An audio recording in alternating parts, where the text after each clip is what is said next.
How do you feel about the current state of hip hop in Atlanta? You know, there's a big movement behind it right now. Do you think it's going in the right direction?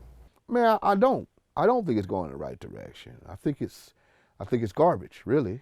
You know what happened is that the children, that it's like it's like right now it's a fine. When we did it, it was no Atlanta scene. It wasn't no none of that. You know, we had outcasts and organized. They were great, man. They did wonderful things for this city, but it wasn't a movement until to Tip and me and John and Yin Yang and we came in and made it of the street, where outcasts and organized made you at a higher level, which is amazing, and we needed that. We brought the street, the real gritty grut street to it, and that made everybody go crazy. And because we studied from organized, we studied from the old school cats, like I said earlier, that's the reason why we are. And now the hole is so huge because the end of the day, when I knew that we had the industry, I walked down Times Square in 2004, and I looked up, and there was a big picture banner, a big picture of Little John, and a picture of me over the Virgin Megastore. There's a picture of me on the Virgin Megastore. On the side right there, me, TLC, and somebody else. But I'm like, oh, wow, this is crazy. Then I got chased. I got chased through Times Square to a point where the cop told me that I was causing a riot and he was going to give me a ticket if I didn't get in the cab and get out of there. That's when I knew. But that was hard work. That was struggle. That was passion. That was pain. Now the hole is so big, it's sort of like how your mom and daddy, they so rich. You don't know why they so rich and you don't care.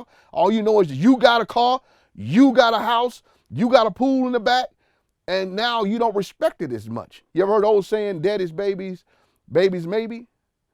You know, and that's what it is. Like the hole is so it mean like I remember there was no rap on the radio in Atlanta. No rap. Period. Man, they wouldn't give us a shake. Yeah, long a song on the radio, man, the biggest record was Whoop Dad Is back in the day.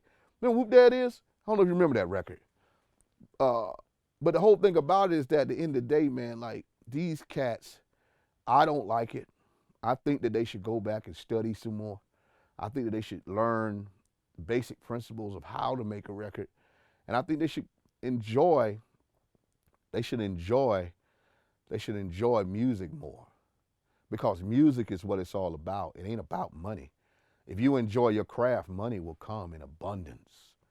Money will come in more ways than you could imagine. Success will come in more ways than you could imagine. If you study your craft like anything else in life, if you study it enough and you prepare yourself enough for it, you're going to win. So I think that's the only thing about it, though. I appreciate the fact that they're feeding their families, I hope. I appreciate the fact that they're out here doing what they're supposed to do. I enjoy their hustle. I enjoy everything they're doing, but I don't think that they got their craft down good enough for people to embrace them in the way that they should be embracing them, for the fact of how many times they're getting played on the radio and how many times they're doing whatever they're doing in the music industry. How did you feel, you know, being from an older class of ATL rappers? How did you feel, you know, when you got featured in the VH1 documentary, ATL, The Untold Story of the Atlanta's Rise and all that? How did it feel to be put with that honor? I mean, it was beautiful, man. You know, I appreciated it. Uh, and once again, man, that's what I mean by things come to you that you don't know about when you have studied and you have learned and you have applied said knowledge to the industry. You applied said knowledge to the world. I mean, I didn't even know that was coming to me. They just called me out the blue, and it was an honor for them to put me in that light. And I really appreciate everybody that was involved with that, from Chaka to Ludacris to Kwan Prather to everybody that was involved, DJ Nabs, for producing that particular piece. And it was great for our city. It was great for the movement.